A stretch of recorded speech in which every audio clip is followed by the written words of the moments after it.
I know you're still playing basketball.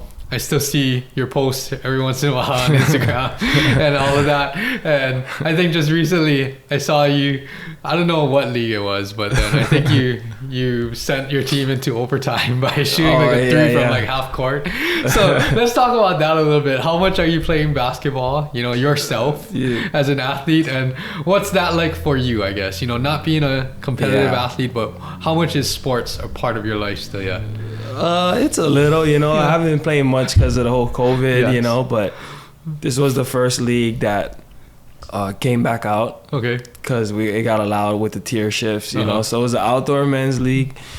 Just at Kamiki Park, so a little smaller court, right? Yeah, it's not regulation size, so it's easier to run up and down, but it's just good to get a sweat, and that's the main thing. But when the game gets tight and or close score, you find yourself, which I try not to do anymore, but you find yourself trying to run harder, The competitive part. And it's like, you need to take it easy because you haven't ran in like a year, but it's still good fun to get out there and still try new things, and now you could try whatever you want without getting yelled at or benched, so it's good fun, and playing with guys that you grew up playing with, and y'all, so it's like a community, and it's like good fun though. And I think that's the good thing, just make it all in good fun and do things to stay active, because it's always good to stay active, right? And that's my main thing is just get a good sweat, stay active, because I haven't jumped on the treadmill yet, that's that kind of running is miserable, so as long as I can run up and down, dribble a ball, I'm going to try to do it as long as I can, Yes. Do you ever run routes with your athletes or show them how it's done or anything? No. I haven't put on the cleats in a while. I don't think my feet can handle that. No. But overall, I mean, is there any last message or anything that you want to share with the Hawaii community or any of the athletes that might listen to this that will really help them in their future?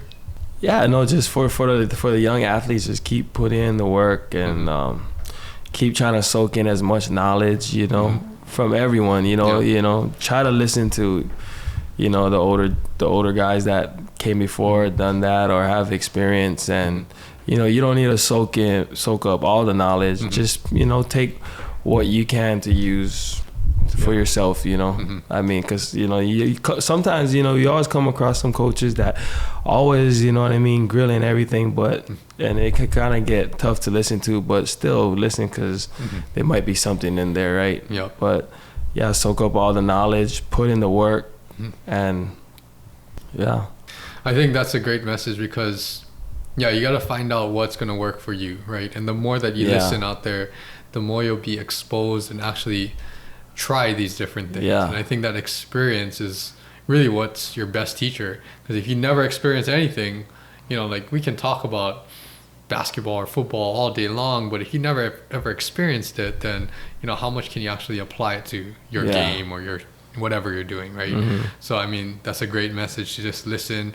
There's a lot of people in Hawaii, I mean, I'm finding too, fortunately I know a lot of you guys right now, but even as I talk to other people too, there's a lot of people in Hawaii that have a lot to offer and pay it forward to the younger generation. So take advantage of that, listen to these people, ask them questions, and, find the people that are going to be on your side and support you to get to whatever your goals are. The next level, play more football, basketball, and all of that. Yeah, definitely. But overall, I mean, great to catch up and great to hear your story.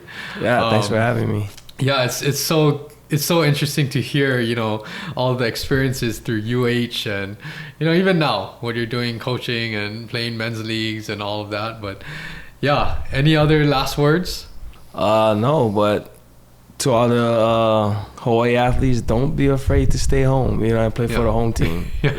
So we got a lot of talent out here. And there's nothing like playing at home in front of your fans, the home fans and your family, right? And help putting your own homestay on the map. So definitely would like to see a lot more local kids representing our home team. Yes, and then they have some, football is going to be the Ching Field is going to be their home for a little while, and then that's awesome. I just seen that today. Yeah, hopefully they get into a new Aloha stadium or whatever the stadium's called in the near future. So there's a lot of exciting things, I think, for the younger athletes. So definitely that's a great message. Consider it, right? And see what the best fit is for you and your journey.